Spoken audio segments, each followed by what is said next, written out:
Welcome to PSC world YouTube channel. ഇന്നത്തെ ക്ലാസ്സിൽ നമ്മൾ പഠിക്കുവാൻ പോകുന്നത് മനുഷ്യാവകാശ നിയമമാണ്. ഇതിൽ നമ്മൾ ദേശീയ സംസ്ഥാന മനുഷ്യാവകാശ കമ്മീഷനുകളെ പറ്റിയാണ് പഠിക്കുന്നത്.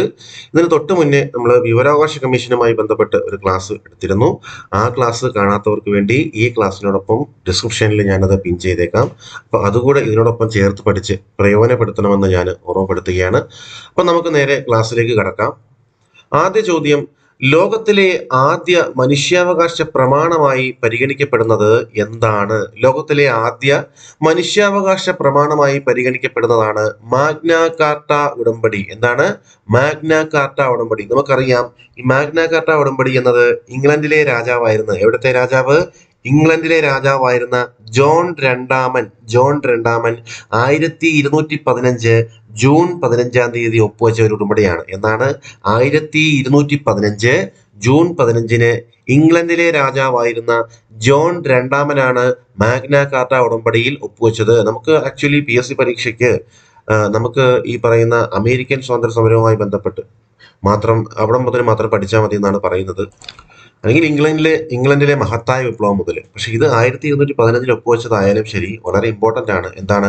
മനുഷ്യാവകാശവുമായി ബന്ധപ്പെട്ടതായതുകൊണ്ട് ഈ മാഗ്ന കാർട്ട ഉടമ്പടി എന്നതിൻ്റെ ആ ഒരു വർഷവും തീയതിയും ആരാണ് ഒപ്പുവെച്ചെന്നുള്ളത് ഓർത്തിരിക്കണം. അതുപോലെ എൻ്റെ ഓർമ്മ ശരിയാണെങ്കിൽ നമ്മുടെ ബീറ്റ് ഫോറസ്റ്റ് ഓഫീസർ 2018 അതിന് ചോദിച്ചിട്ടുണ്ടെന്ന് തോന്നുന്നു ഈ ഒരു ചോദ്യം. എന്താണ്? അപ്പോൾ 1215 ജൂൺ മാസം 15 ഈ മാഗ്ന കാർട്ട ഉടമ്പടി ഇംഗ്ലണ്ടിലെ രാജാവായിരുന്ന ജോൺ രണ്ടാമൻ ഒപ്പുവെക്കുന്നത്. അടുത്തത്, ഐക്യരാഷ്ട്ര സംഘടന ആഗോള മനുഷ്യാവകാശ പ്രഖ്യാപനം, അതായത് UDHR എന്താണ്? Universal declaration of human rights. അതായത് ഐക്യരാഷ്ട്ര സംഘടന ആഗോള മനുഷ്യാവകാശ പ്രഖ്യാപനം നടത്തിയത് എന്നാണ്? 1948 1948 ഡിസംബർ 10 ഐക്യരാഷ്ട്ര സംഘടനയുടെ പ്രസിദ്ധമായ മനുഷ്യാവകാശ പ്രഖ്യാപനം ഉണ്ടായത്. ആഗോള മനുഷ്യാവകാശ പ്രഖ്യാപനത്തിന് ഒരു ആമുഖവും 30 വകുപ്പുകളുമുണ്ട്. ആഗോള മനുഷ്യാവകാശ പ്രഖ്യാപനത്തിന് ഒരു ആമുഖവും 30 വകുപ്പുകളുമുണ്ട്. എന്നാണ് ഒപ്പുവെക്കപ്പെട്ടത്? 1948 ഡിസംബർ 10 മനുഷ്യരെല്ലാവരും തുല്യ അവകാശങ്ങളോടും അന്തസ്സോടും സ്വാതന്ത്ര്യത്തോടും ജനിച്ചവരാണ് എന്നാണ് ആഗോള മനുഷ്യാവകാശ പ്രഖ്യാപനത്തിലെ ആദ്യ വകുപ്പിൽ പറയുന്നത്. മനുഷ്യരെല്ലാവരും തുല്യ അവകാശങ്ങളോടും അന്തസ്സോടും സ്വാതന്ത്ര്യത്തോടും ജനിച്ചവരാണ് എന്നതാണ് ആഗോള മനുഷ്യാവകാശ പ്രഖ്യാപനത്തിലെ ആദ്യ വകുപ്പിൽ പറയുന്നത്. ആഗോള മനുഷ്യാവകാശ പ്രഖ്യാപനം തയ്യാറാക്കുന്നതിൽ പ്രധാന പങ്ക് വഹിച്ച വനിതയാണ് എലിനോർ റൂസ്വെൽറ്റ്. പരീക്ഷയ്ക്ക് ചോദിച്ചിട്ടുണ്ട്. എലിനോർ റൂസ്വെൽറ്റ് ആണ് ആഗോള മനുഷ്യാവകാശ പ്രഖ്യാപനം തയ്യാറാക്കുന്നതിൽ പ്രധാന പങ്ക് വഹിച്ച വനിത. അടുത്ത ചോദ്യം, ആഗോള മനുഷ്യാവകാശ ദിനമായി ഡിസംബർ 10 ആചരിക്കാൻ തുടങ്ങിയത് 1950 മുതലാണ്. 1950 മുതലാണ് ഡിസംബർ 10 ആഗോള മനുഷ്യാവകാശ ദിനമായി ആചരിക്കുവാൻ തുടങ്ങിയത്. International covenant on civil and political rights, international covenant on social, economical and cultural rights, ഇത് ഐക്യരാഷ്ട്രസഭയുടെ പൊതുസഭ അംഗീകരിച്ചത് എന്നാണ്? 1966. എന്താണ്? International covenant on civil and political rights, international covenant on social, economical and cultural rights, ഇത് നമ്മുടെ പൊതുസഭ, ഐക്യരാഷ്ട്രസഭയുടെ പൊതുസഭ അംഗീകരിച്ചത് 1966. ഓക്കെ. ഒരു വ്യക്തിയുടെ ജീവിക്കാനുള്ള അവകാശം, അഭിപ്രായ സ്വാതന്ത്ര്യം, മതസ്വാതന്ത്ര്യം തുടങ്ങിയ സിവിൽ രാഷ്ട്രീയ അവകാശങ്ങളും സാമൂഹികവും സാമ്പത്തികവും സാംസ്കാരികവുമായ മറ്റ് അവകാശങ്ങളും ബഹുമാനിക്കപ്പെടുന്നതിന് ലോകരാഷ്ട്രങ്ങൾ ബാധ്യസ്ഥമാകുന്നതിന് വേണ്ടിയുള്ള അന്താരാഷ്ട്ര ഉടമ്പടികളാണ് മുകളിൽ പറഞ്ഞവ. വേണേ പരീക്ഷയ്ക്ക് ചോദിക്കാം. International covenant on civil and political rights, അതുപോലെ തന്നെ international covenant on social, economical and cultural rights, ഇത് എന്തുമായി ബന്ധപ്പെട്ടിരിക്കുന്നു? മനുഷ്യാവകാശങ്ങളുമായി ബന്ധപ്പെട്ടിരിക്കുന്നു. ഇത് ഐക്യരാഷ്ട്രസഭയുടെ പൊതുസഭ അംഗീകരിച്ചത് 1966.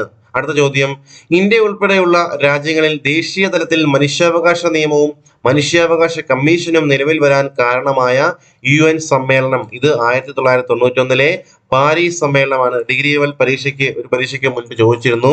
1991 പാരീസ് സമ്മേളനം. അന്ന് വർഷം ചോദിച്ചില്ല, ഏത് സമ്മേളനമാണ് ചോദിച്ചു, ഉത്തരം ഏതാ? പാരീസ് സമ്മേളനം. നമുക്ക് വർഷം ഉൾപ്പെടെ ഓർത്തിരിക്കേണ്ടതുണ്ട്. 1991 പാരീസ് സമ്മേളനത്തിലാണ് ഇന്ത്യ ഉൾപ്പെടെയുള്ള രാജ്യങ്ങളിൽ ദേശീയ തലത്തിൽ മനുഷ്യാവകാശ നിയമവും മനുഷ്യാവകാശ കമ്മീഷനും നിലവിൽ വരാൻ കാരണമായ UN സമ്മേളനം നടന്നത്. ദേശീയ തലത്തിൽ മനുഷ്യാവകാശ സ്ഥാപനങ്ങൾ രൂപീകരിക്കുന്നതിനുള്ള ഒരു പദ്ധതി 1991 പാരീസിൽ വെച്ച് കൂടിയ സമ്മേളനത്തിൽ രൂപീകരിക്കുകയും 1993 UN ജനറൽ അസംബ്ലി ഇത് പാസ്സാക്കുകയും ചെയ്തു. എന്താണ്? ദേശീയ തലത്തിൽ മനുഷ്യാവകാശ സ്ഥാപനങ്ങൾ രൂപീകരിക്കുന്നതിനുള്ള ഒരു പദ്ധതി 1991 പാരീസിൽ വെച്ച് കൂടിയ സമ്മേളനത്തിൽ രൂപീകരിക്കപ്പെടുകയും അതുപോലെ 93 UN ജനറൽ അസംബ്ലി ഇത് പാസ്സാക്കുകയും ചെയ്തു. ഓക്കെ, അടുത്ത ചോദ്യം. ഇന്ത്യയിൽ ദേശീയ മനുഷ്യാവകാശ സംരക്ഷണ നിയമം പാസ്സാക്കിയത് 1993 സെപ്റ്റംബർ 28-നാണ്. എന്താണ്? നിയമമാണ്, നിയമം. ഈ സെപ്റ്റംബർ 28, 1993 സെപ്റ്റംബർ 28-നാണ് ദേശീയ മനുഷ്യാവകാശ സംരക്ഷണ നിയമം പാസ്സാക്കിയത്. അതുപോലെ സെപ്റ്റംബർ 28 നമുക്ക് ഓർമ്മയിൽ വരണം, നമ്മൾ അടുത്തിടയ്ക്ക് പഠിച്ച കാര്യം അല്ലെ. എന്താണ്? അതുപോലെ വനിതാ സംവരണ ബില്ല് അഥവാ നാരി ശക്തി വന്ദന അധിനിയം പാസ്സാക്കിയതും സെപ്റ്റംബർ 28 എന്നുള്ളൊരു ഡേറ്റ് ആണ്. എന്നാണ്? 2023 സെപ്റ്റംബർ 28-നാണ് അല്ലെ. അപ്പൊ ഈ ചോദ്യം എന്താണ്? ദേശീയ മനുഷ്യാവകാശ സംരക്ഷണ നിയമം പാസ്സാക്കിയത് നിയമമാണ് 1993 സെപ്റ്റംബർ 28-നാണ്. 1993 ദേശീയ മനുഷ്യാവകാശ നിയമപ്രകാരമാണ് ദേശീയ മനുഷ്യാവകാശ കമ്മീഷൻ രൂപീകരിക്കപ്പെട്ടത് അല്ലെ. ലബോറട്ടറി അസിസ്റ്റന്റ് ക്വസ്റ്റ്യൻ, ലബോറട്ടറി ഈ വർഷം നടന്ന ലബോറട്ടറി ക്വസ്റ്റ്യൻ ആയിരുന്നു. എന്തിന്റെ അടിസ്ഥാനത്തിലാണ്? 1993 ദേശീയ മനുഷ്യാവകാശ നിയമപ്രകാരമാണ് ദേശീയ മനുഷ്യാവകാശ കമ്മീഷന് ഇന്ത്യയിൽ രൂപീകരിച്ചത്. അടുത്തത്, ദേശീയ മനുഷ്യാവകാശ നിയമം എത്ര തവണ ഇതുവരെ ഭേദഗതി ചെയ്തിട്ടുണ്ട്? 2 തവണ. നമുക്കറിയാം 2019 അടുത്തിടെ ഭേദഗതി ചെയ്തു. അതിനു മുമ്പ് 2006 ഭേദഗതി ചെയ്തു. അപ്പൊ 2 തവണ ഭേദഗതി ചെയ്തിട്ടുണ്ട്. ആദ്യ ഭേദഗതി 2006 അവസാനത്തേത് 2019 അടുത്ത ചോദ്യം. 1993 ദേശീയ മനുഷ്യാവകാശ നിയമത്തിലെ സെക്ഷൻ 2(1)(d) പ്രകാരം ഒരു വ്യക്തിയുടെ ഏറ്റവും അടിസ്ഥാനപരമായ അവകാശമായി പ്രതിപാദിക്കുന്നത് എന്താണ്? ഒരു വ്യക്തിയുടെ ഏറ്റവും അടിസ്ഥാനപരമായ അവകാശമായിട്ട് പറയുന്നത് ജീവിക്കാനുള്ള അവകാശവും സ്വാതന്ത്ര്യവും അതുപോലെ സമത്വവും അന്തസ്സും. എന്തൊക്കെയാണ്? ജീവിക്കാനുള്ള അവകാശവും സ്വാതന്ത്ര്യവും പിന്നെ സമത്വവും അന്തസ്സുമാണ് ഒരു വ്യക്തിയുടെ ഏറ്റവും അടിസ്ഥാനപരമായ അവകാശമായി പ്രതിപാദിക്കപ്പെടുന്നത്. ഇത് എവിടാ പറയുന്നത്? 93 ദേശീയ മനുഷ്യാവകാശ നിയമത്തിലെ സെക്ഷൻ 2(1)(d)യിലാണ് ഇതിനെപ്പറ്റി പ്രതിപാദിക്കുന്നത്. ജീവിക്കാനുള്ള അവകാശവും സ്വാതന്ത്ര്യവും പിന്നെ സമത്വവും അന്തസ്സും. ഇന്ത്യൻ ഭരണഘടന ഉറപ്പു നൽകിയിട്ടുള്ളതും അന്താരാഷ്ട്ര നിയമങ്ങളിൽ ഇന്ത്യയിലെ കോടതികൾ അംഗീകരിച്ചിട്ടുള്ള എല്ലാ അവകാശങ്ങളും മനുഷ്യാവകാശങ്ങളുടെ കൂട്ടത്തിൽ ഉൾപ്പെടുന്നു. ഓക്കെ, അടുത്തത് 1993 ദേശീയ മനുഷ്യാവകാശ നിയമത്തിന്റെ പശ്ചാത്തലത്തിൽ ദേശീയ മനുഷ്യാവകാശ കമ്മീഷൻ രൂപീകരിക്കപ്പെട്ടത് 1993 ഒക്ടോബർ 12-നാണ്. അപ്പൊ എന്നാണ് നമ്മുടെ ദേശീയ മനുഷ്യാവകാശ കമ്മീഷൻ രൂപീകരിക്കപ്പെട്ടത്?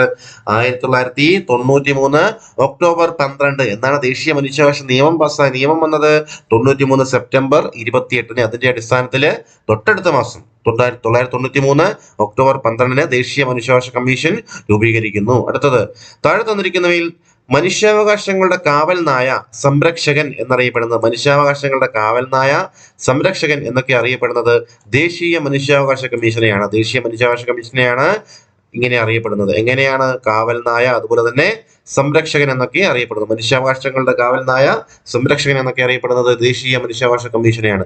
അടുത്തത്, താഴെ തന്നിരിക്കുന്നവയിൽ ദേശീയ മനുഷ്യാവകാശ കമ്മീഷന്റെ കാര്യത്തിൽ ശരിയായ പ്രസ്താവന നോക്കാം.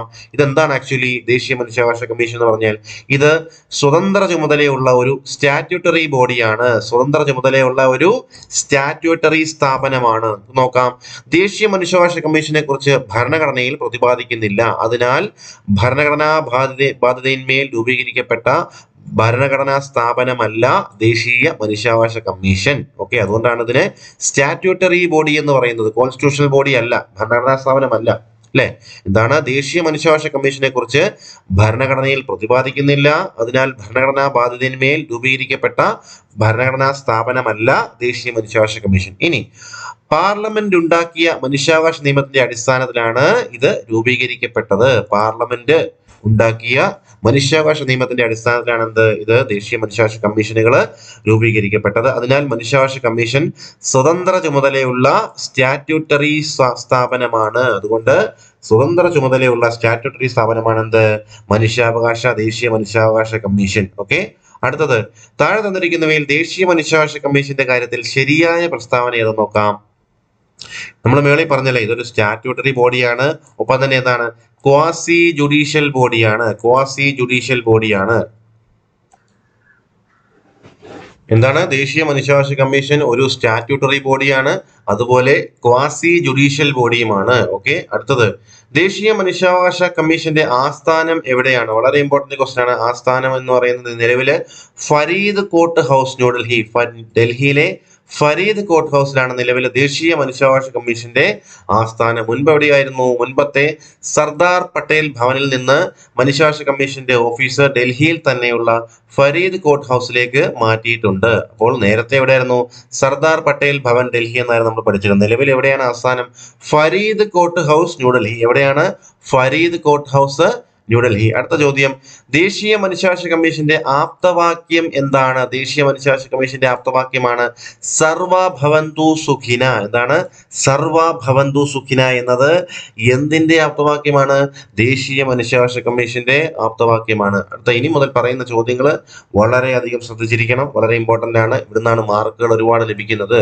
ചോദ്യം, ദേശീയ മനുഷ്യാവകാശ കമ്മീഷനിൽ ചെയർമാൻ സ്ഥിരം അംഗങ്ങൾ എക്സ് ഒഫീഷ്യോ അംഗങ്ങൾ ഉൾപ്പെടെ എത്ര അംഗങ്ങളുണ്ട്? 13 അംഗങ്ങൾ. മൊത്തം 13 പേര്. ചെയർമാന്, അദ്ദേഹത്തിനോടൊപ്പമുള്ള സ്ഥിരം അംഗങ്ങൾ, അതുപോലെ തന്നെ എക്സ് ഒഫീഷ്യോ അംഗങ്ങൾ, അങ്ങനെ 13 പേരാണ് ദേശീയ മനുഷ്യാവകാശ കമ്മീഷനിലെ അംഗസംഖ്യ എന്ന് പറയുന്നത്. 13 പേര്.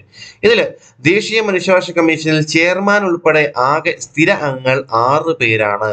ചെയർമാൻ ഉൾപ്പെടെ സ്ഥിര അംഗങ്ങൾ 6 പേരാണ്. 6 പേര്. അപ്പൊ ബാക്കി 13-ന് 6 പോയാൽ ബാക്കി 7 പേരുണ്ട്. അവരെന്താണ്? എക്സ് ഒഫീഷ്യോ അംഗങ്ങളാണ്. എക്സ് ഒഫീഷ്യോ അംഗങ്ങൾ 7 പേര്, ചെയർമാൻ ഉൾപ്പെടെ സ്ഥിര അംഗങ്ങൾ 6 പേര്. അങ്ങനെ 7 6 13 പേര്. ചെയർമാൻ, അതുപോലെ തന്നെ പ്ലസ് 5 സ്ഥിരാംഗങ്ങൾ പ്ലസ് 7 എക്സ് ഒഫീഷ്യോ അംഗങ്ങൾ ഉൾപ്പെടെ മനുഷ്യാവകാശ കമ്മീഷനിലെ ആകെ അംഗസംഖ്യ 13 ആണ്. 13. നമുക്ക് വഴിയെ പഠിക്കാം. താഴെ തന്നിരിക്കുന്ന പ്രസ്താവനകൾ ദേശീയ മനുഷ്യാവകാശ ഇത് എന്താണ് ശരിയെന്നുള്ളതാണ് ചോദ്യം. ഉത്തരം എന്താണ്? എല്ലാം ശരിയാണ്. അപ്പൊ നമുക്ക് വായിച്ചു നോക്കാം. ദേശീയ മനുഷ്യാവകാശ കമ്മീഷനിൽ സ്ഥിരം അംഗങ്ങളിൽ ഒരാൾ, സ്ഥിരം അംഗങ്ങളുടെ കാര്യമാണ് പറയുന്നത്, ചെയർമാന്റെ കാര്യമല്ല.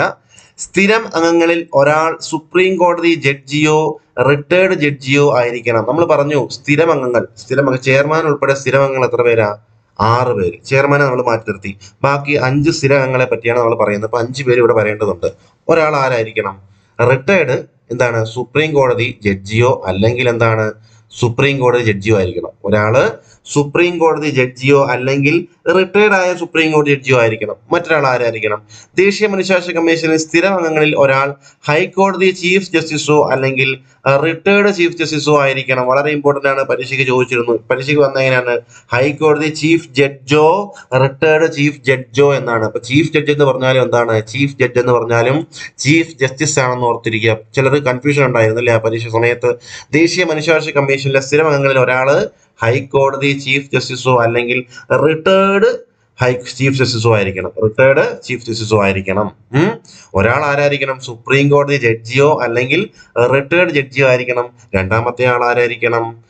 അതായത് ഹൈക്കോടതി ചീഫ് ജസ്റ്റിസോ അല്ലെങ്കിൽ റിട്ടയർഡ് ചീഫ് ജസ്റ്റിസോ. ഇനി ബാക്കി 3 പേരുണ്ടല്ലോ. ആ 3 പേര് ദേശീയ മനുഷ്യാവകാശ കമ്മീഷനിലെ 3 അംഗങ്ങൾ മനുഷ്യാവകാശങ്ങളിൽ അറിവും പ്രായോഗിക പരിജ്ഞാനമുള്ള വിദഗ്ധരായിരിക്കണം. അതിലൊരാൾ വനിതയുമായിരിക്കണം. ആ 3 പേരിൽ ഒരാൾ വനിതയായിരിക്കണം. ആ 3 പേരും എന്താണ്? മനുഷ്യാവകാശവുമായി ബന്ധപ്പെട്ട് വൈദഗ്ധ്യമുള്ള ആളുകളായിരിക്കണം. അതിലൊരാള് വനിതയും ആയിരിക്കണം. അങ്ങനെ 3 2 5 പേരായി. ഇനി ഒരാൾ ആരാണ്? ചെയർമാനാണ്. ഓക്കെ, അപ്പൊ ഒന്നുകൂടെ വേണമെങ്കിൽ പറയാം, ശ്രദ്ധിച്ചോളൂ. അപ്പോൾ ഈ 5 പേരിൽ ചെയർമാനെ കൂടാതെയുള്ള 5 സ്ഥിരാംഗങ്ങളിൽ ഒരാള് സുപ്രീം കോടതി ജഡ്ജിയോ അതുപോലെ തന്നെ റിട്ടയർഡ് ജഡ്ജിയോ ആയിരിക്കണം. അതുപോലെ മറ്റൊരാൾ ആരായിരിക്കണം? ഹൈക്കോടതി ചീഫ് ജസ്റ്റിസോ അല്ലെങ്കിൽ റിട്ടയർഡ് ചീഫ് ജസ്റ്റിസോ ആയിരിക്കണം. അപ്പം ബാക്കി 3 പേര് ആരാണ്? മനുഷ്യാവകാശങ്ങളിൽ അറിവും പ്രായോഗിക പരിജ്ഞാനമുള്ള വിദഗ്ധരായിരിക്കണം. അതിലൊരാൾ, ഈ 3 പേരിൽ ഒരാൾ ആരായിരിക്കണം? വനിതയായിരിക്കണം. ഓക്കെ, 2019 ഭേദഗതി പ്രകാരമാണ് മനുഷ്യാവകാശ വിഷയങ്ങളിൽ വൈദഗ്ധ്യമുള്ള അംഗങ്ങളുടെ എണ്ണം 2-ൽ നിന്ന് 3 ആക്കിയതും അതിൽ ഒരാൾ വനിതയായിരിക്കണമെന്ന് കൂട്ടിച്ചേർത്തു. വേണമെങ്കിൽ പ്രസ്താവന രീതിയിൽ ചോദിക്കാം. ഓർത്തിരിക്കുക, 2019 മുതലാണ് 3 പേരാക്കി മാറ്റിയത് ഈ മനുഷ്യാവകാശങ്ങളിലെ വൈദഗ്ധ്യമുള്ള അംഗങ്ങൾ. അതിൽ 3 പേരിൽ ഒരാൾ വനിതയായിരിക്കണം എന്നും പറയുന്നത് എവിടാണ്? 2019 ഭേദഗതി മുതലാണ്. മുൻപ് അങ്ങനെ അല്ലായിരുന്നു, മുൻപാകെ 2 പേര് മതിയായിരുന്നു അല്ലെ. ഇപ്പൊ നിലവിൽ 3 പേരുണ്ട്. ആ 3 പേരിൽ ഒരാൾ വനിതയായിരിക്കണമെന്ന് 2019 ഭേദഗതി മുതലുണ്ട്. അടുത്ത ചോദ്യം, താഴെ തന്നിരിക്കുന്നവയിൽ ദേശീയ മനുഷ്യാവകാശ കമ്മീഷനിലെ എക്സ് ഒഫീഷ്യോ അംഗം നമുക്ക് നോക്കാം. നമ്മൾ പറഞ്ഞു 7 പേരുണ്ട് അല്ലെ. 7 എക്സ് ഒഫീഷ്യോ അംഗങ്ങളുണ്ടെന്ന് പറഞ്ഞു. 6 സ്ഥിരാംഗങ്ങളെ പറ്റി നമ്മൾ പറഞ്ഞു കഴിഞ്ഞു. ഇനി 7 എക്സ് ഒഫീഷ്യോ അംഗങ്ങളെ പറ്റിയാണ് പറയുന്നത്. ആരൊക്കെയാണ് 7 എക്സ് ഒഫീഷ്യോ അംഗങ്ങൾ നോക്കാം. ദേശീയ പട്ടികജാതി കമ്മീഷൻ ചെയർമാൻ, ഓക്കെ. ഇനി ദേശീയ പട്ടികവർഗ കമ്മീഷൻ ചെയർമാൻ, അതുപോലെ ദേശീയ ന്യൂനപക്ഷ കമ്മീഷൻ ചെയർമാൻ, ദേശീയ പിന്നോക്ക വിഭാഗ കമ്മീഷൻ ചെയർമാൻ, ഇനി ദേശീയ വനിതാ കമ്മീഷൻ ചെയർമാൻ, അതുപോലെ ബാലാവകാശ കമ്മീഷൻ ചെയർമാൻ, പിന്നെ വളരെ ഇമ്പോർട്ടന്റ് ആണ് അംഗപരിമിതരുടെ അല്ലെങ്കിൽ വികലാംഗരുടെ ചീഫ് കമ്മീഷണർ. ഇങ്ങനെ 7 പേരാണ് എക്സ് ഒഫീഷ്യോ അംഗങ്ങൾ. വളരെ ഇമ്പോർട്ടന്റ് ആണ്.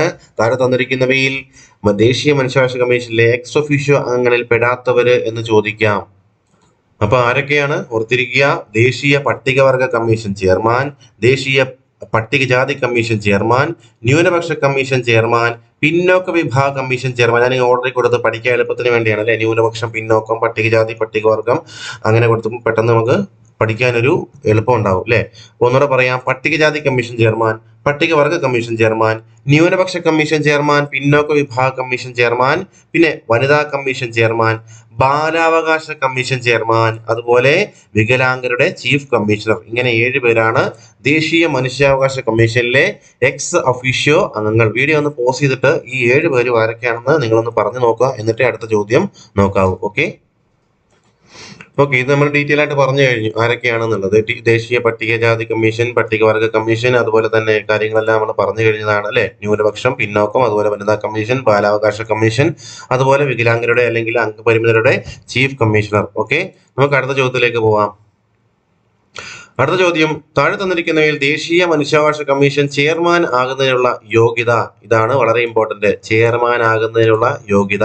നമ്മൾ സ്ഥിരാംഗങ്ങളുടെ യോഗ്യതയെ പറ്റി പറഞ്ഞു അല്ലെ. സ്ഥിരാംഗങ്ങളുടെ കൂടെ ആരുണ്ടായിരുന്നു? ചെയർമാനും കൂടെ ഉണ്ട്. ചെയർമാൻ ഉൾപ്പെടെയാണ് എന്ത് 6 സ്ഥിരാംഗങ്ങൾ വരുന്നത്. നമ്മൾ ആ 5 പേരെ പറ്റിയേ പറഞ്ഞിട്ടുള്ളൂ. ഒരാളും കൂടെ ചേർത്ത് 6 പേരാണ് സ്ഥിരാംഗങ്ങൾ അല്ലെ. അപ്പൊ ചെയർമാന്റെ കാര്യം പറയേണ്ടതുണ്ട്. അപ്പോൾ ചെയർമാന്റെ യോഗ്യത എന്തൊക്കെയാണ്? എന്താണ്? സുപ്രീം കോടതി ചീഫ് ജസ്റ്റിസ് ആയി റിട്ടയർ ചെയ്ത ആളായിരിക്കണം. സുപ്രീം കോടതി ചീഫ് ജസ്റ്റിസ് ആയിട്ട് റിട്ടയർ ചെയ്ത ആള്, അല്ലെങ്കിൽ സുപ്രീം കോടതി ജഡ്ജായി റിട്ടയർ ചെയ്ത ആളാകണം.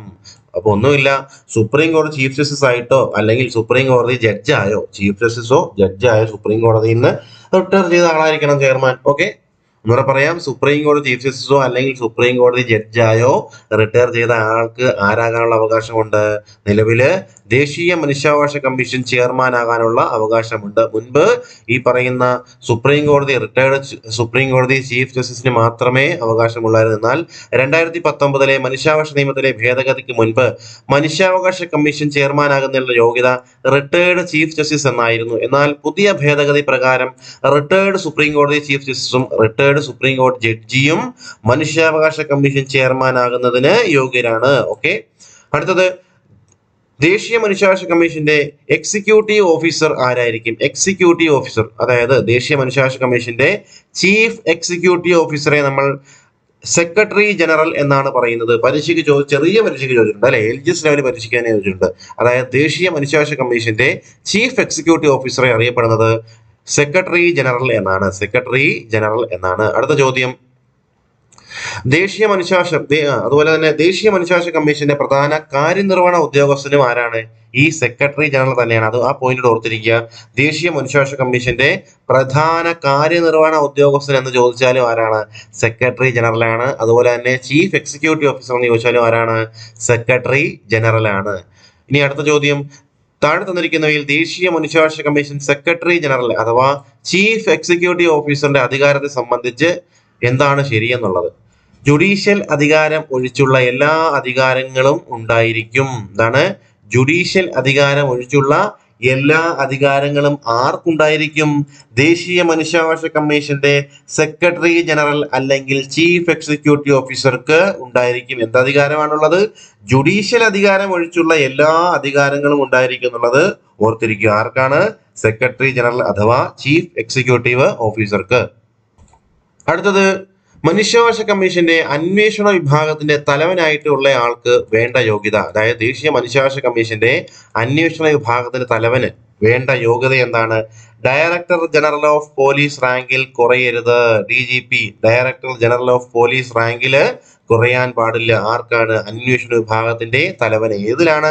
ദേശീയ തലത്തിലാണ്. സംസ്ഥാനത്ത് വരുമ്പോൾ മാറും. ഓക്കെ, നമ്മളിപ്പോ ദേശീയ മനുഷ്യാവകാശ കമ്മീഷനെ കുറിച്ചാണ് പറയുന്നത്. അപ്പോൾ ആരാണ് അന്വേഷണ വിഭാഗ തലവന്റെ വേണ്ട യോഗ്യത എന്താണ്? ഡയറക്ടർ ജനറൽ ഓഫ് പോലീസ് റാങ്കിൽ കുറയരുത്. അടുത്ത ചോദ്യം, ദേശീയ മനുഷ്യാവകാശ കമ്മീഷൻ ചെയർമാന്റെയും മറ്റ് സ്ഥിര അംഗങ്ങളുടെയും കാലാവധിയാണ് 3 വർഷം അല്ലെങ്കിൽ 70 വയസ്സ്. ഇനി ഇതിൽ ഏതാണോ ആദ്യം അതുവരെ തുടരാം. 3 വർഷം അല്ലെങ്കിൽ 70 വയസ്സ് വരെ ഏതാണോ ആദ്യം അതുവരെ അവർക്ക് അധികാരത്തിൽ തുടരാം. ആർക്കാണ്? ദേശീയ മനുഷ്യാവകാശ കമ്മീഷൻ ചെയർമാന്റെയും മറ്റ് സ്ഥിര അംഗങ്ങളുടെയും കാലാവധിയാണ് 3 വർഷം അല്ലെങ്കിൽ 70 വയസ്സ്. ഇതിൽ ഏതാണോ ആദ്യം അതുവരെ തുടരാം. അടുത്ത ചോദ്യം, താഴെ തന്നിരിക്കുന്നവയിൽ ദേശീയ മനുഷ്യാവകാശ കമ്മീഷനുമായി ബന്ധപ്പെട്ട പ്രസ്താവനകൾ ശരി ഏതെന്നാണ്? 1ഉം 2ഉം ശരിയാണ്. നമുക്ക് നോക്കാം. ദേശീയ മനുഷ്യാവകാശ കമ്മീഷൻ ചെയർമാൻ 3 വർഷ കാലാവധിക്ക് ശേഷം വീണ്ടും ചെയർമാനായി നിയമിക്കപ്പെടുന്നതിന് യോഗ്യനാണ്. വളരെ ഇമ്പോർട്ടന്റ്, വീണ്ടും ചെയർമാനായിട്ട് നിയമിക്കപ്പെടാൻ യോഗ്യനാണ്. അതുപോലെ ദേശീയ മനുഷ്യാവകാശ കമ്മീഷനിലെ അംഗങ്ങൾ 3 വർഷ കാലാവധിക്ക് ശേഷം വീണ്ടും അംഗമാകാൻ യോഗ്യരാണ്. മെമ്പേഴ്സ് അംഗങ്ങളും യോഗ്യരാണ്. അതുപോലെ തന്നെ ചെയർമാനും യോഗ്യനാണ്. 2019 മനുഷ്യാവകാശ നിയമത്തിലെ ഭേദഗതി പ്രകാരം മനുഷ്യാവകാശ കമ്മീഷൻ ചെയർമാന് അദ്ദേഹത്തിന്റെ കാലാവധിക്ക് ശേഷം റീ അപ്പോയിന്റ്മെന്റ് ചെയ്യപ്പെടുന്നതിന് എലിജിബിൾ ആണ്. ഇവിടെ 2019 ഭേദഗതിക്ക് ശേഷം മനുഷ്യാവകാശ കമ്മീഷനിലെ മറ്റ് അംഗങ്ങൾക്ക് മുൻപ് തന്നെ ഈ സൗകര്യം ഉണ്ടായിരുന്നു. അപ്പോൾ ചെയർമാന് റീ അപ്പോയിന്റ്മെന്റിന് സാധ്യത നേരത്തെ ഇല്ലായിരുന്നു. എന്നാൽ 19 ഭേദഗതിക്ക് ശേഷം ചെയർമാനും അദ്ദേഹത്തിനും റീ അപ്പോയിന്റ്മെന്റ് ചെയ്യപ്പോൾ അദ്ദേഹത്തിനും വീണ്ടും അതേ സ്ഥാനത്ത് നിയമിക്കപ്പെടുന്നതിന് യോഗ്യനാണ്. ചെയർമാനും യോഗ്യനാണ് നിലവില്. അതുപോലെ തന്നെ മെമ്പേഴ്സ് അംഗങ്ങളും പുനർനിയമനത്തിന് യോഗ്യരാണ്. അടുത്ത ചോദ്യം, താഴെ തന്നിരിക്കുന്നവയിൽ ദേശീയ മനുഷ്യാവകാശ കമ്മീഷൻ ചെയർമാൻ അംഗങ്ങൾ എന്നിവരെ തിരഞ്ഞെടുക്കുന്നത് ആരാണ്? ചെയർമാൻ അംഗങ്ങൾ എന്നിവരെ തിരഞ്ഞെടുക്കുന്നത് പ്രധാനമന്ത്രി അധ്യക്ഷനായുള്ള 6-അംഗ സമിതിയാണ്. ദേശീയ തലത്തിൽ 6-അംഗ സമിതിയുണ്ട്. അതിന്റെ അധ്യക്ഷൻ പ്രധാനമന്ത്രിയാണ്. പ്രധാനമന്ത്രി അധ്യക്ഷനായുള്ള 6-അംഗ സമിതിയാണ് ദേശീയ മനുഷ്യാവകാശ കമ്മീഷൻ ചെയർമാൻ അംഗങ്ങൾ എന്നിവരെ തിരഞ്ഞെടുക്കുന്ന സമിതിയുള്ളത്. പ്രധാനമന്ത്രി ഉൾപ്പെടെ 6 പേര്. നമുക്കിനി ആരൊക്കെയാണെന്ന് നോക്കാം. 6 പേര്. പ്രധാനമന്ത്രി അധ്യക്ഷനായിരിക്കും. ലോക്സഭാ സ്പീക്കർ ഉണ്ടായിരിക്കും. അതുപോലെ തന്നെ ലോക്സഭയിലെ പ്രതിപക്ഷ നേതാവ് ഉണ്ടായിരിക്കും. അതുപോലെ തന്നെ രാജ്യസഭാ ഉപാധ്യക്ഷൻ ഉണ്ടായിരിക്കും. രാജ്യസഭാ അധ്യക്ഷനല്ല, രാജ്യസഭാ ഉപാധ്യക്ഷനാണ്. അതുപോലെ തന്നെ രാജ്യസഭയിലെയും പ്രതിപക്ഷ നേതാവ് ഉണ്ടായിരിക്കും. പിന്നെ കേന്ദ്ര ആഭ്യന്തര മന്ത്രിയും ഉണ്ടായിരിക്കും. ഓക്കെ, അങ്ങനെ 6 പേര്. ഒന്നുകൂടെ പറഞ്ഞു നോക്കാം. പ്രധാനമന്ത്രി, ലോക്സഭാ സ്പീക്കർ, അതുപോലെ തന്നെ ലോക്സഭാ പ്രതിപക്ഷ നേതാവ്, ഇനി രാജ്യസഭയുടെ ഉപാധ്യക്ഷൻ, രാജ്യസഭയിലെ പ്രതിപക്ഷ നേതാവ്, പിന്നെ ആര്?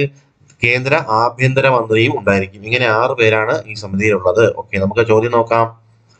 താഴെ തന്നിരിക്കുന്നവയിൽ മനുഷ്യാവകാശ കമ്മീഷൻ അംഗങ്ങളെ തിരഞ്ഞെടുക്കുന്ന 6-അംഗ സമിതിയിൽ ഉൾപ്പെടാത്തത്? പ്രധാനമന്ത്രി ഉണ്ടല്ലോ, ലോക്സഭയുടെ അധ്യക്ഷൻ ഉണ്ടല്ലോ, ഇനി രാജ്യസഭയുടെ അധ്യക്ഷൻ ഉണ്ടോ? രാജ്യസഭയുടെ ഉപാധ്യക്ഷൻ എന്നാണ് പറഞ്ഞത്, രാജ്യസഭ അധ്യക്ഷനല്ല.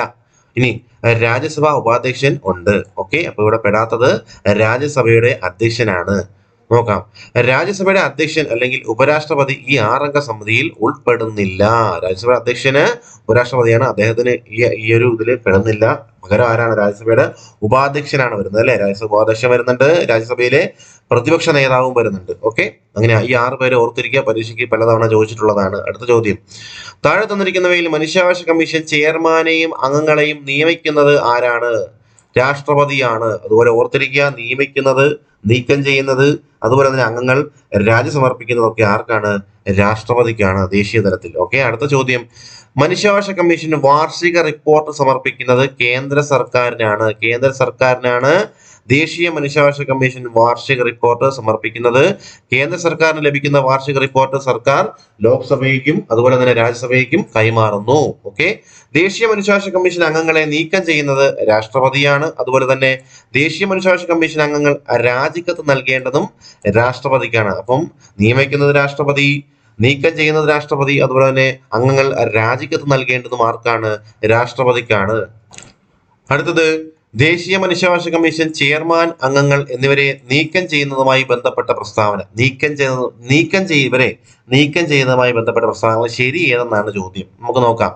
പെരുമാറ്റ ദൂഷ്യം, കഴിവില്ലായ്മ എന്നീ കാരണങ്ങളാൽ നീക്കം ചെയ്യപ്പെടാം. പെരുമാറ്റ ദൂഷ്യം അതുപോലെ തന്നെ കഴിവില്ലായ്മ ഈ കാരണം കൊണ്ട് നീക്കം ചെയ്യപ്പെടാം. പിന്നെ മനുഷ്യാവകാശ കമ്മീഷൻ അധ്യക്ഷൻ അംഗങ്ങൾ എന്നിവർക്കെതിരെയുള്ള പരാതികളിന്മേൽ സുപ്രീം കോടതിയുടെ അന്വേഷണത്തിൽ കഴമ്പുണ്ടെന്ന് തെളിഞ്ഞാൽ രാഷ്ട്രപതിക്ക് നീക്കം ചെയ്യാൻ. നമ്മൾ കഴിഞ്ഞ ക്ലാസ്സിൽ വിവരാവകാശവുമായി ബന്ധപ്പെട്ട് പറഞ്ഞപ്പോഴും ഇതേ പോയിന്റാണ് അവിടെ പറഞ്ഞത് അല്ലെ.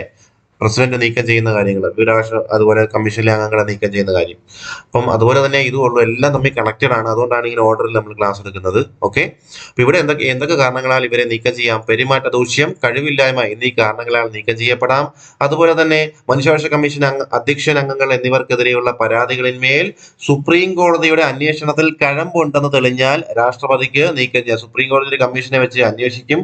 അതിൽ എന്തെങ്കിലും കഴമ്പുണ്ടെന്ന് തെളിഞ്ഞാൽ സുപ്രീം കോടതിക്ക് രാഷ്ട്രപതിയോട് നിർദ്ദേശിക്കാം അവരെ നീക്കം ചെയ്തോളൂ. അപ്പൊ രാഷ്ട്രപതി അങ്ങനെയാണ് അംഗങ്ങളെയും ചെയർമാനെയും നീക്കം ചെയ്യുന്നത്. ഓക്കെ, അടുത്തത് താഴെ തന്നിരിക്കുന്നതിൽ ദേശീയ മനുഷ്യാവകാശ കമ്മീഷന്റെ പ്രവർത്തനങ്ങൾ ഏതൊക്കെയാണ്? അപ്പൊ നമുക്ക് പ്രവർത്തനങ്ങൾ ഇവിടെ താഴത്തെ അടുത്ത ചോദ്യവും അത് തന്നെയാണ്.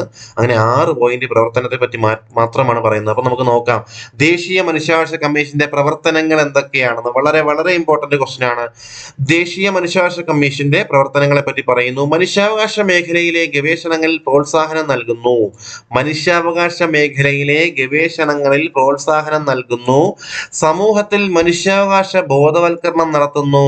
അതുപോലെ മനുഷ്യാവകാശ ലംഘനങ്ങൾ തടയാൻ കഴിയുന്ന ഉചിതമായ നിർദ്ദേശങ്ങൾ കേന്ദ്ര സംസ്ഥാന സർക്കാരുകൾക്ക് നൽകുന്നു. ഓക്കെ, 3 പോയിന്റ് പറഞ്ഞു. 3 പോയിന്റ് ഒന്നുകൂടെ പറയാം.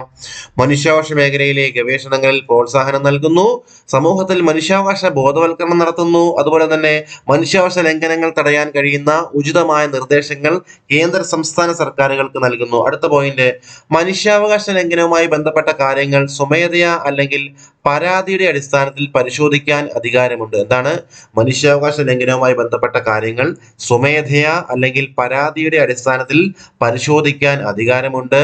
അതുപോലെ തടവുകാരുടെ ജീവിത സാഹചര്യങ്ങൾ വിലയിരുത്തുന്നതിന് ഇന്ത്യയിലെ ഏത് ജയിലും സന്ദർശനം നടത്താൻ അധികാരമുണ്ട്.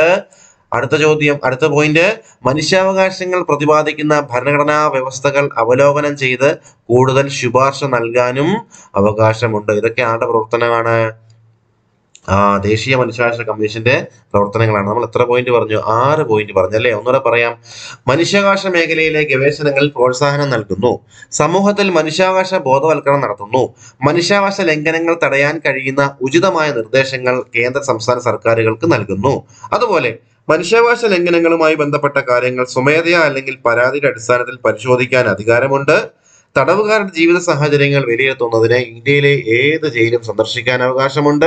അതുപോലെ മനുഷ്യാവകാശങ്ങൾ പ്രതിപാദിക്കുന്ന ഭരണഘടനാ വ്യവസ്ഥകൾ അവലോകനം ചെയ്ത് കൂടുതൽ ശുപാർശ നൽകാനും അവകാശമുണ്ട്. ഇതാണ് ദേശീയ മനുഷ്യാവകാശ കമ്മീഷന്റെ പ്രവർത്തനങ്ങൾ. 6 എണ്ണമാണ്. ഈ 6 എണ്ണം പച്ചവെള്ളം പോലെ പഠിച്ചു വെക്കേണ്ടതുണ്ട്.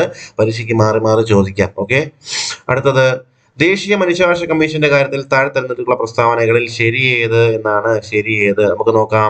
പരാതികളുടെ അന്വേഷണത്തിന്മേൽ മനുഷ്യാവകാശ കമ്മീഷന് ഒരു സിവിൽ കോടതിയുടെ അധികാരം ഉണ്ടായിരിക്കും. മനുഷ്യാവകാശ കമ്മീഷന് ഒരു സിവിൽ കോടതിയുടെ അധികാരം ഉണ്ടായിരിക്കും. ഒരു സംഭവം നടന്ന് 1 വർഷത്തിന് മുമ്പേ ആണെങ്കിൽ അത്തരം പരാതികളിൽ കമ്മീഷന് ഇടപെടാൻ അധികാരമില്ല. വളരെ വളരെ ഇമ്പോർട്ടന്റ് പോയിന്റ് ആണ്. ഒരു സംഭവം നടന്നത് 1 വർഷത്തിന് മുന്നേ ആണെങ്കിൽ അത്തരം പരാതികളിൽ മനുഷ്യാവകാശ കമ്മീഷൻ ഇടപെടാൻ അധികാരമില്ല. അത് ഈ ഭേദഗതിയുടെ ഒരു പോരായ്മയായിട്ട് നമുക്ക് വേണം ചൂണ്ടിക്കാണിക്കാം അല്ലെ. അപ്പൊ പരാതികളുടെ അന്വേഷണത്തിന്മേൽ മനുഷ്യാവകാശ കമ്മീഷന് ഒരു സിവിൽ കോടതിയുടെ അധികാരം ഉണ്ടായിരിക്കും. അതുപോലെ ഒരു സംഭവം നടന്നത് 1 വർഷത്തിന് മുൻപേ ആണെങ്കിലോ അത്തരം പരാതികളിൽ കമ്മീഷൻ ഇടപെടാൻ അധികാരമില്ല എന്ന് ഓർത്തിരിക്കുക. 1 കൊല്ലത്തിന് മുൻപേ ഉള്ള സംഭവങ്ങളുമായി ബന്ധപ്പെട്ട പരാതികളിന്മേൽ നാഷണൽ ഹ്യൂമൻ റൈറ്റ്സ് കമ്മീഷൻ അഥവാ മനുഷ്യാവകാശ കമ്മീഷന് ഇടപെടാൻ കഴിയില്ല എന്നത് അതിന്റെ ഒരു പോരായ്മയാണ്. പരാതികളിൽ ശരിയായ അന്വേഷണത്തിനുള്ള സംവിധാനങ്ങളുടെ കുറവും നാഷണൽ ഹ്യൂമൻ റൈറ്റ്സ് കമ്മീഷന്റെ പോരായ്മയാണ്. ശരിയായ അന്വേഷണത്തിനുള്ള സംവിധാനങ്ങളുടെ കുറവും ഒക്കെ ഇതിന്റെ ഒരു പോരായ്മയായിട്ട് ചൂണ്ടിക്കാണിക്കാം. അടുത്തത് ദേശീയ മനുഷ്യാവകാശ കമ്മീഷന്റെ ആദ്യ അധ്യക്ഷനാണ് ജസ്റ്റിസ് രംഗനാഥ മിശ്ര. രംഗനാഥ മിശ്രയാണ് ആദ്യ അധ്യക്ഷൻ. അതുപോലെ നിലവിലെ അധ്യക്ഷൻ ആരാണ്? നിലവിലെ ദേശീയ മനുഷ്യാവകാശ കമ്മീഷന്റെ അധ്യക്ഷ, അതായത് ഇപ്പോ ഇപ്പോൾ ഒരു ആക്ടിംഗ് ചെയർമാനാണുള്ളത്. ആരാണ്? വിജയഭാരതി സയാനി. ആരാണ്? അധ്യക്ഷയാണ് ഇപ്പൊ നിലവിൽ അധ്യക്ഷ. ആരാണ്? വിജയഭാരതി സയാനി ആണ്. വിജയഭാരതി സയാനി. അടുത്ത ചോദ്യം, താഴെ തന്നിരിക്കുന്നവയിൽ ദേശീയ മനുഷ്യാവകാശ കമ്മീഷൻ ചെയർപേഴ്സൺ അല്ലാത്തത് പ്രീവിയസ് ക്വസ്റ്റൻ ആണ്, അതുകൊണ്ടാണ് ഇങ്ങനെ കൊടുത്തിരിക്കുന്നത്. ജസ്റ്റിസ് MN വെങ്കടചെല്ലയ്യ ആയിരുന്നു. അതുപോലെ ജസ്റ്റിസ് JS വർമ്മ ആയിരുന്നു. ജസ്റ്റിസ് AS ആനന്ദ് ആയിരുന്നു. ജസ്റ്റിസ് ഫാത്തിമ ബീവി ദേശീയ മനുഷ്യാവകാശ കമ്മീഷന്റെ ചെയർമാൻ സ്ഥാനത്ത് ഇരുന്നിട്ടുണ്ടോ? ഇല്ല. അതുകൊണ്ട് അവരാണ് ഓഡ് വൺ ഔട്ട്. ഇതിനകത്ത് ആരൊക്കെയാണ്? വെങ്കടചെല്ലയ്യ, JS വർമ്മ, അതുപോലെ AS ആനന്ദ് ഒക്കെ ദേശീയ മനുഷ്യാവകാശ കമ്മീഷന്റെ ചെയർപേഴ്സൺ സ്ഥാനം വഹിച്ചിട്ടുള്ള വ്യക്തികളാണ്. ഫാത്തിമ ബീവി ആ സ്ഥാനം വഹിച്ചിട്ടില്ല. ദേശീയ മനുഷ്യാവകാശ കമ്മീഷന്റെ അധ്യക്ഷനായി ഇതുവരെ 8 പേരാണുള്ളത്. അവർ യഥാക്രമം ആദ്യത്തെ 3 പേരെ വളരെ ഇമ്പോർട്ടന്റ് ആണ്, പഠിച്ചിരിക്കണം. Ranganatha Mishra, MN Venkatachaliah, JS Varma. ഇനി AS Anand, S Rajendra Babu, KG Balakrishnan, അതുപോലെ HL ദത്തു, പിന്നെ അരുൺകുമാർ മിശ്ര, പിന്നെ ഇപ്പോൾ ഉള്ളത് വിജയഭാരതി സയാനി. ഓക്കെ, ഇവിടെ 8 പേരെന്ന് പറയുന്നു. ഇപ്പൊ 9ാമത്തെ ആളാണ് വിജയഭാരതി സയാനി. ഇതിൽ ഓർത്തിരിക്കേണ്ടത് എന്താണ്? ആദ്യത്തെ 3 പേരെ യഥാക്രമം ഓർത്തിരിക്കണം. ആരൊക്കെയാണ്? Ranganatha Mishra, MN Venkatachaliah, JS Varma. ഒന്നുകൂടെ പറയാം. Justice Ranganatha Mishra, MN Venkatachaliah, JS Varma. ഈ ആദ്യത്തെ 3 പേരെ അറിഞ്ഞിരിക്കണം. പിന്നെ അവരോടൊപ്പം എന്താണ്? AS Anand, S Rajendra Babu, KG Balakrishnan മലയാളിയാണ്, അതുപോലെ HL ദത്തു, പിന്നെ അരുൺകുമാർ മിശ്ര, ഏറ്റവും അവസാനം വിജയഭാരതി സയാനി. ഇങ്ങനെ 9 പേര് ഇവരെ ഓർത്തിരിക്കുക. ആദ്യത്തെ 3 പേര് ഒന്നുകൂടെ പറയാം. പരീക്ഷയ്ക്ക് ഒത്തിരി വട്ടം ചോദിച്ചിട്ടുണ്ടല്ലേ. ആരൊക്കെയാണ്? രംഗനാഥ മിശ്ര, MN വെങ്കടചെല്ലയ്യ, അതുപോലെ JS വർമ്മ. ഇങ്ങനെ ആദ്യത്തെ 3 പേരെ ഓർത്തിരിക്കണം. സംസ്ഥാന തലത്തിലും ഓർത്തിരിക്കേണ്ടതുണ്ട്. അടുത്ത ചോദ്യം, ദേശീയ മനുഷ്യാവകാശ കമ്മീഷനിലെ സ്ഥിര അംഗമായ ആദ്യ വനിതയാണ് ജസ്റ്റിസ് ഫാത്തിമ ബീവി. ദേശീയ മനുഷ്യാവകാശ കമ്മീഷനിലെ സ്ഥിരം അംഗമായ ആദ്യ വനിത ആരാണ്? ജസ്റ്റിസ് ഫാത്തിമ ബീവി. നീതിയുടെ ധീരസഞ്ചാരം എന്നത് ആരുടെ ജീവചരിത്രം പറയുന്നതാണ്? ആരുടെ ജീവചരിത്രമാണ് നീതിയുടെ ധീരസഞ്ചാരം എന്നത്? ജസ്റ്റിസ് ഫാത്തിമ ബീവിയുടെയാണ്. ഡോക്ടർ KT അഷ്റഫ് ആണ് ഈ ജീവചരിത്ര ഗ്രന്ഥം രചിച്ചത്. ആരാണ് നീതിയുടെ ധീരസഞ്ചാരം എന്ന പേരിൽ ജസ്റ്റിസ് ഫാത്തിമ ബീവിയുടെ ജീവചരിത്രം എഴുതിയത്? ഡോക്ടർ KT അഷ്റഫ് ആണ്. അതുപോലെ 2023 നവംബർ 23 ഫാത്തിമ ബീവി അന്തരിക്കുന്നത്. തൊട്ട് മുന്നേ നവംബർ 21, 2 ദിവസം മുന്നെയാണ് കവയത്രി P വത്സല അന്തരിക്കുന്നത്. അപ്പൊ നമ്മൾ കണക്ടിങ് ആയിട്ട് കിട്ടുന്ന കാര്യങ്ങൾ പറയുന്നതാണ്. അപ്പൊ പെട്ടെന്ന് നിങ്ങൾ അത് ഓർമ്മയിൽ സൂക്ഷിക്കണം, പരീക്ഷയ്ക്ക് ഇമ്പോർട്ടന്റ് ആണ്. ജസ്റ്റിസ് ഫാത്തിമ ബീവി അന്തരിച്ചത് 2023 നവംബർ 23 2 ദിവസം മുന്നേ നവംബർ 21 2023 നവംബർ 21 കവയത്രി P വത്സല അന്തരിക്കുന്നത്.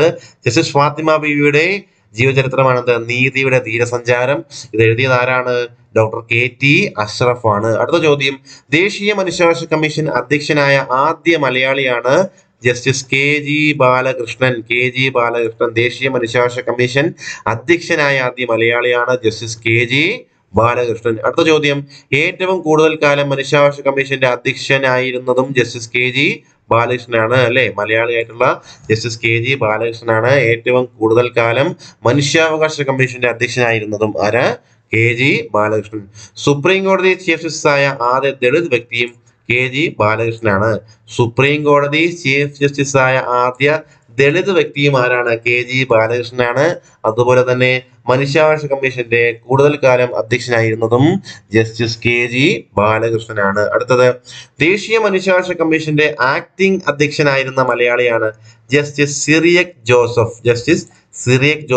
ദേശീയ മനുഷ്യാവകാശ കമ്മീഷന്റെ ആക്ടിംഗ് അധ്യക്ഷനായിരുന്നു. ആക്ടിംഗ് അധ്യക്ഷനായിരുന്നു ജസ്റ്റിസ് സിറിയക് ജോസഫ്.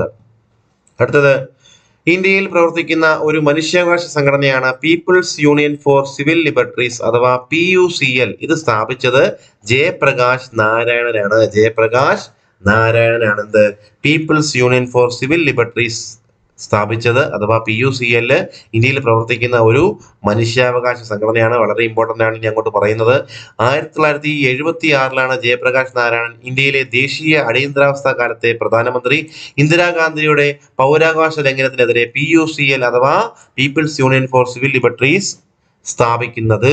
ഓക്കെ, മനുഷ്യാവകാശവുമായി ബന്ധപ്പെട്ട് ഇന്ത്യയിൽ പ്രവർത്തിക്കുന്ന ഏറ്റവും വലിയ NGO എന്ന് പറഞ്ഞാൽ നോൺ ഗവൺമെന്റൽ ഓർഗനൈസേഷൻ, ഗവൺമെന്റ് സ്ഥാപനമല്ലാത്ത ഏതാണ്? PUCL ആണ് അല്ലെ. മനുഷ്യാവകാശവുമായി ബന്ധപ്പെട്ട് പ്രവർത്തിക്കുന്ന ഇന്ത്യയിൽ പ്രവർത്തിക്കുന്ന ഏറ്റവും വലിയ NGO ഏതാണ്? PUCL അഥവാ people's union for civil liberties ആണ് അല്ലെ. ഈ people's union for civil liberties എന്നുള്ളത് ജയപ്രകാശ് നാരായണൻ 1976 സ്ഥാപിക്കുന്നത്. ഓക്കെ, പ്രത്യേകത എന്താണ്? ഇന്ത്യയിൽ പ്രവർത്തിക്കുന്ന ഏറ്റവും വലിയ NGO ആണ് PUCL അഥവാ people's union for civil liberties. Okay, താഴെ തന്നിരിക്കുന്നവയിൽ ദേശീയ തലത്തിൽ പ്രവർത്തിക്കുന്ന മനുഷ്യാവകാശ സംഘടന ദേശീയ തലത്തിൽ അല്ലെ. ദേശീയ തലത്തിൽ ഏതൊക്കെയാണ്? ഇവയെല്ലാം ദേശീയ തലത്തിലാണ്. ഏതൊക്കെയാണെന്ന് നോക്കാം.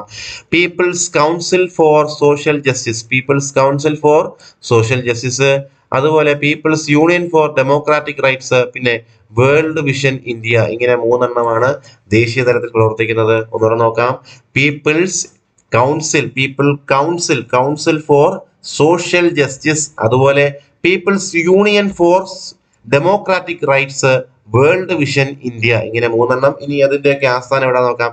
കൊച്ചി ആസ്ഥാനമാക്കി പ്രവർത്തിക്കുന്ന മനുഷ്യാവകാശ സംഘടനയാണ് people's union for social justice എന്ന് ഓർത്തിരിക്കുക. നമുക്ക് ഇത് കണക്ട് ചെയ്യാൻ വേണ്ടി കൊച്ചി ആസ്ഥാനം കിട്ടാൻ കൊച്ചിക്കാരൊക്കെ എപ്പോഴും ഭയങ്കര സോഷ്യൽ മീഡിയയിലൊക്കെ ഭയങ്കര ആക്റ്റീവാണ് നമുക്ക് വേണമെങ്കിൽ പറയാം അല്ലെ. അപ്പൊ people's council for social justice എന്നുള്ളത് കൊച്ചിയാണ് ആസ്ഥാനം. അടുത്തത് ഡൽഹി ആസ്ഥാനമാക്കി പ്രവർത്തിക്കുന്ന മനുഷ്യാവകാശ സംഘടനയാണ് പീപ്പിൾസ് യൂണിയൻ അല്ലെ. Union for democratic rights. നമുക്ക് ഈ ഡെമോക്രസിയും അല്ലെ അതുപോലെ തന്നെ യൂണിയൻ ഒക്കെ നമുക്ക് ഡൽഹിയിലേക്കല്ലേ നമ്മൾ കേന്ദ്രത്തിലേക്കല്ലേ പോകുന്നത് യൂണിയൻ ഒക്കെ പറയുമ്പോൾ. അപ്പൊ ഡൽഹി ആസ്ഥാനമാക്കാമല്ലോ. People's union for democratic rights എന്നുള്ളത് ഡൽഹിയാണ്. പിന്നെ കൊച്ചിക്കാരൊക്കെ ഭയങ്കര സോഷ്യൽ മീഡിയയിലൊക്കെ ഭയങ്കര ആക്റ്റീവാണ്, അല്ലെങ്കിൽ അങ്ങനെയൊക്കെ വിചാരിച്ചുകൊണ്ട് നമുക്ക് എന്ത് ചെയ്യാം, ഈ കൊച്ചി ആസ്ഥാനമാണെന്ന് നമുക്ക് people's council of social justice എന്നുള്ള സംഘടന അതിന്റെ ആസ്ഥാനം കൊച്ചിയാണെന്ന് കണക്ട് ചെയ്യാം. പിന്നെ people's union for democratic rights എന്നുള്ളത് ഡൽഹി ആസ്ഥാനമാക്കാം. അതുപോലെ ചെന്നൈ ആസ്ഥാനമാക്കി പ്രവർത്തിക്കുന്ന മനുഷ്യാവകാശ സംഘടനയാണ് എന്ത്? വേൾഡ് വിഷൻ ഇന്ത്യ അല്ലെ. World Vision India. തമിഴ്നാട്ടിലെ ആ വികസനമൊക്കെ ലോകം ഇപ്പോൾ വീക്ഷിച്ചുകൊണ്ടിരിക്കുകയാണ്. വേൾഡ് വിഷൻ അങ്ങനെ ചിന്തിച്ചാൽ മതി. വേൾഡ് വിഷൻ ഇന്ത്യ ചെന്നൈ ആണ് ആസ്ഥാനം. ചെന്നൈ ആസ്ഥാനമാക്കി പ്രവർത്തിക്കുന്ന വേൾഡ് വിഷൻ ഇന്ത്യ, ഡൽഹി ആസ്ഥാനമാക്കി പ്രവർത്തിക്കുന്ന people's union for democratic rights, Kochi ആസ്ഥാനമാക്കി പ്രവർത്തിക്കുന്ന people's council for social justice. ഇവ 3 എന്താണ്? ദേശീയ തലത്തിൽ പ്രവർത്തിക്കുന്ന മനുഷ്യാവകാശ സംഘടനകളാണ്. ഇനി നമ്മൾ കേരളത്തിലേക്ക് കടക്കുന്നു. കേരള സംസ്ഥാന മനുഷ്യാവകാശ കമ്മീഷൻ രൂപീകരിക്കപ്പെട്ടത് 1998 ഡിസംബർ 11. 1998 ഡിസംബർ 11 കേരള സംസ്ഥാന മനുഷ്യാവകാശ കമ്മീഷൻ രൂപീകരിക്കപ്പെട്ടത്. 1993 ദേശീയ മനുഷ്യാവകാശ സംരക്ഷണ നിയമമാണ് സംസ്ഥാന മനുഷ്യാവകാശ കമ്മീഷനും സ്ഥാപിക്കപ്പെട്ടത്. ദേശീയ മനുഷ്യാവകാശ കമ്മീഷനും ഇതേ നിയമപ്രകാരമാണ് സ്ഥാപിതമായത്. എന്താണ്?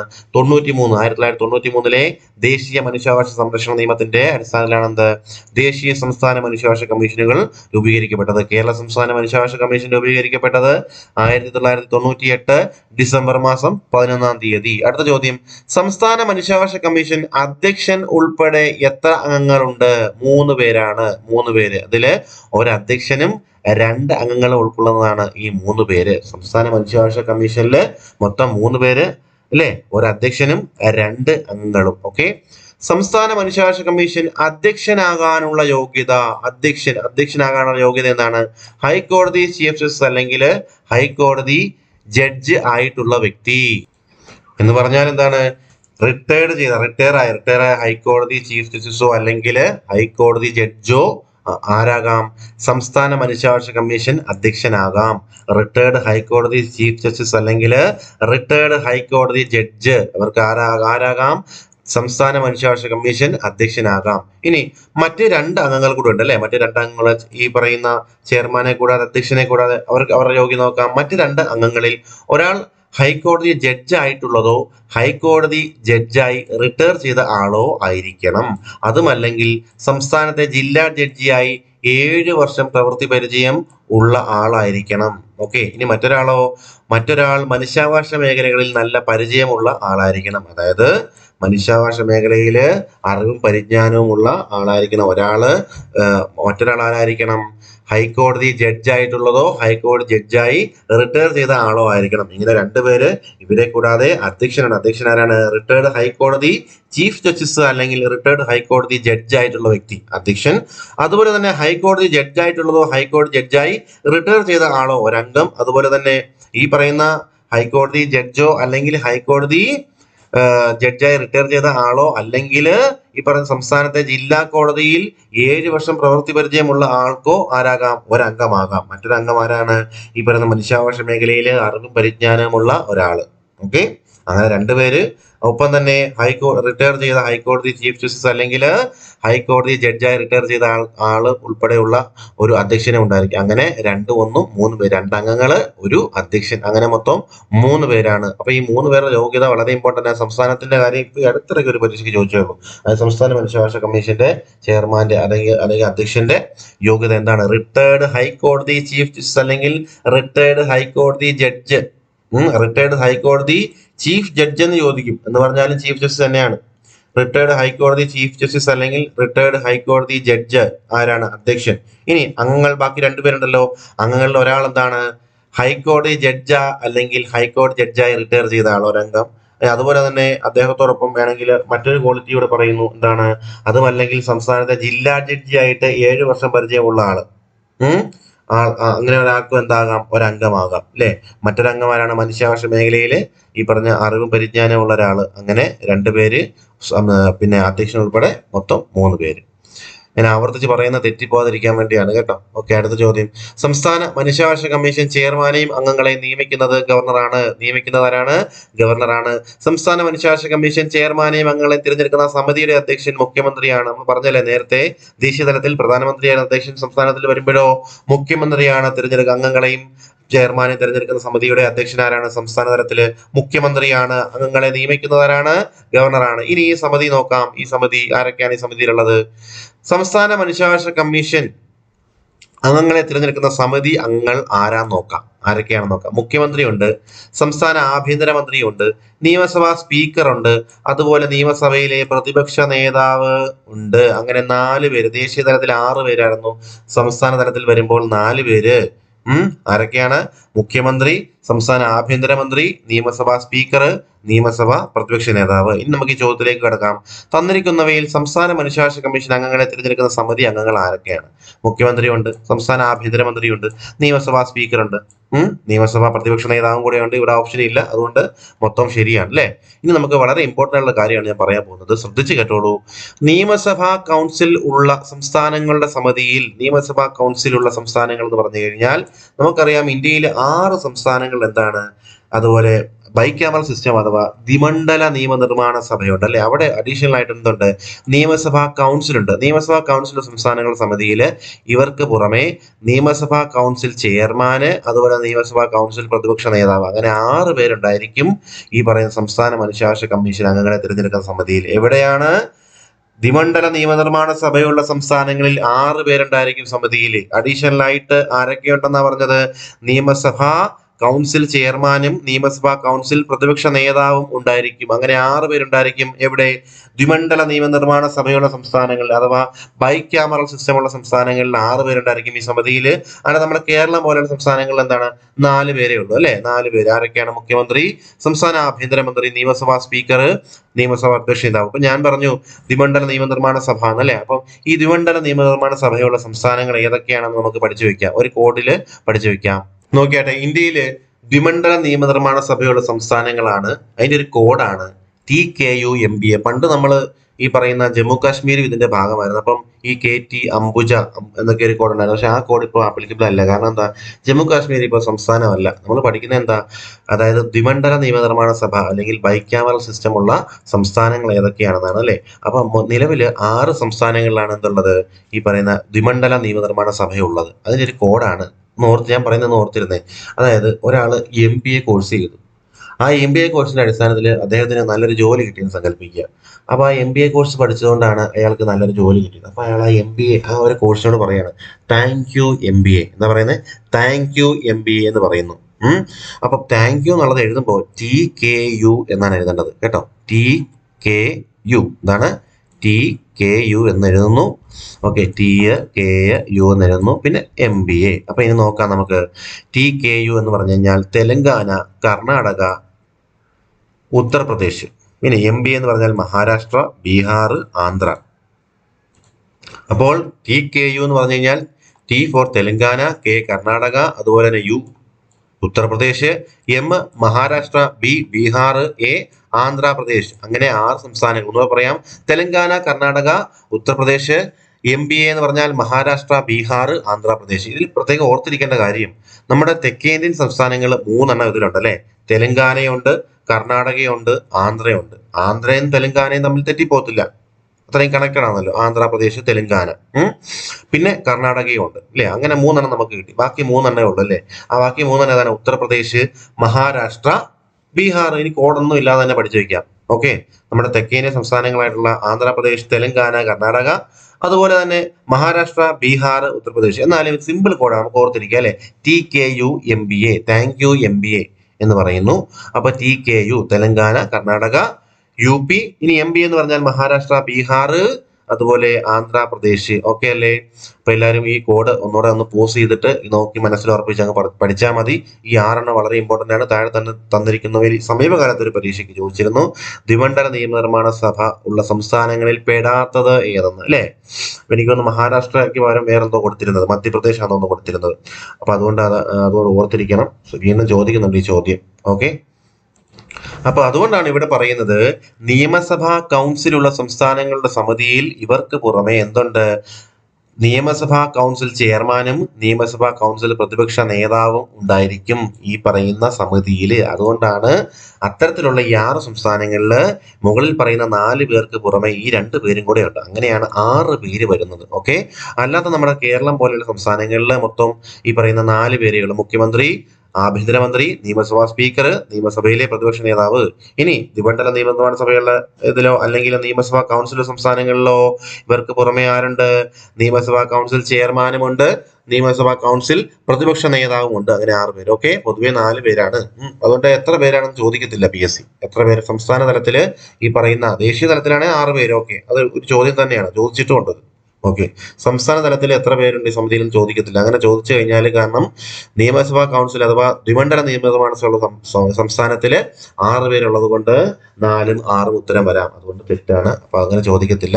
പ്രധാനമായിട്ടും ഈ 4 പേരെ പഠിച്ചു വെക്കുക. ഓക്കെ, ദേശീയ തലത്തിലുള്ള 6 പേരെയും പഠിച്ചു വെക്കുക. അടുത്ത ചോദ്യം: സംസ്ഥാന മനുഷ്യാവകാശ കമ്മീഷന്റെ കാര്യത്തിൽ താഴെ പറയുന്ന പ്രസ്താവനകളിൽ എന്താ ശരിയെന്ന് നോക്കാം. സംസ്ഥാന മനുഷ്യാവകാശ കമ്മീഷന്റെ കാര്യത്തിൽ അല്ലെ, അധ്യക്ഷൻ, അംഗങ്ങൾ എന്നിവയുടെ കാലാവധി 3 വർഷം അല്ലെങ്കിൽ 70 വയസ്സ്. ഏതാണോ ആദ്യം അത്. നമ്മൾ ദേശീയ തലത്തിലും ഇത് തന്നെയാണ് മാനദണ്ഡം അല്ലെ. 3 വർഷം അല്ലെങ്കിൽ 70 വയസ്സ്. ഇതിൽ ഏതാണോ ആദ്യം അത് അതുവരെ ആയിരിക്കും. ഇനി അധ്യക്ഷൻ, അംഗങ്ങൾ എന്നിവർ വീണ്ടും തിരഞ്ഞെടുക്കപ്പെടാവുന്നതാണ്. സംസ്ഥാന തലത്തിലും എന്താണ്? അധ്യക്ഷനെയും അംഗങ്ങളെയും അവരും എന്താണ്? പുനർനിയമനത്തിന് അർഹരാണ്. ദേശീയ തലത്തിലും അങ്ങനെ തന്നെയാണ്, സംസ്ഥാന തലത്തിലും അങ്ങനെ തന്നെയാണ്. 3 വർഷം 70 വയസ്സ് കാലാവധി. ഇതിൽ ഏതാണോ ആദ്യം അതുവരെ കാലാവധി ഉണ്ടായിരിക്കും. അതുപോലെ തന്നെ ഇവർക്ക് എന്താണ്? അധ്യക്ഷൻ, അംഗങ്ങൾക്കും പുനർനിയമനം ഉണ്ടായിരിക്കുന്നതാണ്. ഓക്കെ, അടുത്ത ചോദ്യം: സംസ്ഥാന മനുഷ്യാവകാശ കമ്മീഷൻ അംഗങ്ങളെ നീക്കം ചെയ്യാനുള്ള അധികാരം ആർക്കാണ്? രാഷ്ട്രപതിക്കാണ്. ഇവിടെ ചെന്ന് ഗവർണർ എന്ന് കുത്തരുത്, തെറ്റിപ്പോകും കേട്ടോ. സംസ്ഥാന മനുഷ്യാവകാശ കമ്മീഷൻ അംഗങ്ങളെ നീക്കം ചെയ്യുന്നത് രാഷ്ട്രപതിയാണ്. സംസ്ഥാന മനുഷ്യാവകാശ കമ്മീഷൻ അംഗങ്ങൾ രാജിക്കത്ത് നൽകുന്നത് ആർക്കാണ്? ഗവർണർക്കാണ്. രാജിക്കത്ത് നൽകുന്നത്, നിയമിക്കുന്നത് ആരാണ്? ഗവർണറാണ്. എന്നാൽ നീക്കം ചെയ്യാനുള്ള അധികാരം ആർക്കാണ്? അത് രാഷ്ട്രപതിക്കാണ്. വളരെ ഇമ്പോർട്ടന്റ് പോയിന്റ് ആണ്. രാഷ്ട്രപതിയാണ് നീക്കം ചെയ്യുന്നത്. എന്നാൽ നിയമിക്കുന്നതും രാജിക്കത്ത് സമർപ്പിക്കുന്നതും ആർക്കെന്ന് ചോദിച്ചു കഴിഞ്ഞാൽ ഗവർണർക്കാണ്. ഓക്കെ, നീക്കം ചെയ്യുന്നത് മാത്രമാരാണ്? രാഷ്ട്രപതിയാണ്. അടുത്തത്: താഴെ തന്നിരിക്കുന്നവയിൽ സംസ്ഥാന മനുഷ്യാവകാശ കമ്മീഷനുമായി ബന്ധപ്പെട്ട പ്രസ്താവനകളിൽ ശരിയേത് എന്നാണ്. ശരിയേത് എന്തൊക്കെയാ ശരിയെന്ന് നോക്കാം. 2ഉം ശരിയാണ് അല്ലെ. 1ഉം 2ഉം ശരിയാണ്. സംസ്ഥാന മനുഷ്യാവകാശ കമ്മീഷൻ റിപ്പോർട്ട് സമർപ്പിക്കേണ്ടത് സംസ്ഥാന സർക്കാരിനാണ്. ദേശീയ തലത്തില് കേന്ദ്ര സർക്കാരിന് സമർപ്പിക്കുമ്പോൾ സംസ്ഥാന തലത്തിൽ വരുമ്പോൾ തീർച്ചയായിട്ടും ആർക്ക് തന്നെയാണ് സമർപ്പിക്കേണ്ടത്? സംസ്ഥാന സർക്കാരിനാണ് അല്ലെ. സംസ്ഥാന സർക്കാരിനാണ് റിപ്പോർട്ട് സംസ്ഥാന മനുഷ്യാവകാശ കമ്മീഷൻ സമർപ്പിക്കേണ്ടത്. സംസ്ഥാന മനുഷ്യാവകാശ കമ്മീഷന്റെ അന്വേഷണ വിഭാഗത്തിന്റെ തലവൻ ഇൻസ്പെക്ടർ ജനറൽ റാങ്കിലുള്ള ആളായിരിക്കണം. IG റാങ്ക് അല്ലെ. ഇൻസ്പെക്ടർ ജനറൽ റാങ്കിലുള്ള ആളായിരിക്കണം എന്ത്? സംസ്ഥാന മനുഷ്യാവകാശ കമ്മീഷൻ അന്വേഷണ വിഭാഗത്തിന്റെ തലവൻ. നമ്മുടെ ദേശീയ തലത്തിൽ എന്താണ്? ഡയറക്ടർ ജനറൽ ഓഫ് പോലീസ് അല്ലെ. അതിൽ കുറയാത്ത ഒരാളായിരിക്കണം എന്ത്? അന്വേഷണ വിഭാഗം തലവൻ എന്ന് പറഞ്ഞത്. സംസ്ഥാന തലത്തിൽ വരുമ്പോഴോ ഇൻസ്പെക്ടർ ജനറൽ റാങ്കിലുള്ള ആളായിരിക്കണം എന്ത് സംസ്ഥാന മനുഷ്യാവകാശ കമ്മീഷന്റെ അന്വേഷണ വിഭാഗത്തിന്റെ തലവനായിട്ട് വരേണ്ട ആള്. അടുത്തത് സംസ്ഥാന മനുഷ്യാവകാശ കമ്മീഷൻ ചീഫ് എക്സിക്യൂട്ടീവ് ഓഫീസർ അറിയപ്പെടുന്നത് സെക്രട്ടറി എന്നാണ്. സെക്രട്ടറി. സംസ്ഥാന മനുഷ്യാവകാശ കമ്മീഷൻ കാര്യനിർവഹണ വിഭാഗത്തിന്റെ തലവനാണ് ചീഫ് എക്സിക്യൂട്ടീവ് ഓഫീസർ അഥവാ സെക്രട്ടറി എന്ന് പറയുന്നത്. സംസ്ഥാന മനുഷ്യാവകാശ കമ്മീഷന്റെ കാര്യനിർവഹണ വിഭാഗത്തിന്റെ തലവനെയാണ് അല്ലെങ്കിൽ ചീഫ് എക്സിക്യൂട്ടീവ് ഓഫീസറാണ് ആര് സെക്രട്ടറി. ദേശീയ തലത്തില് സെക്രട്ടറി ജനറൽ എന്ന് പറഞ്ഞു അല്ലെ. ഇവിടെ സംസ്ഥാന മനുഷ്യാവകാശ കമ്മീഷന്റെ ചീഫ് എക്സിക്യൂട്ടീവ് ഓഫീസറെ സെക്രട്ടറി എന്നറിയപ്പെടുന്നു. ഇനി കേരള സംസ്ഥാന മനുഷ്യാവകാശ കമ്മീഷന്റെ ആദ്യ അധ്യക്ഷനാണ് ജസ്റ്റിസ് പരീത് പിള്ള. എന്താണ്? ജസ്റ്റിസ് പരീത് പിള്ളയാണ് കേരള സംസ്ഥാന മനുഷ്യാവകാശ കമ്മീഷന്റെ ആദ്യ അധ്യക്ഷൻ. ഇനി കേരള സംസ്ഥാന മനുഷ്യാവകാശ കമ്മീഷന്റെ നിലവിലെ അധ്യക്ഷനാണ് ആര്? Alexander Thomas. ആരാണ്? അലക്സാണ്ടർ തോമസ് ആണ് സംസ്ഥാന മനുഷ്യാവകാശ കമ്മീഷന്റെ നിലവിലെ അധ്യക്ഷൻ.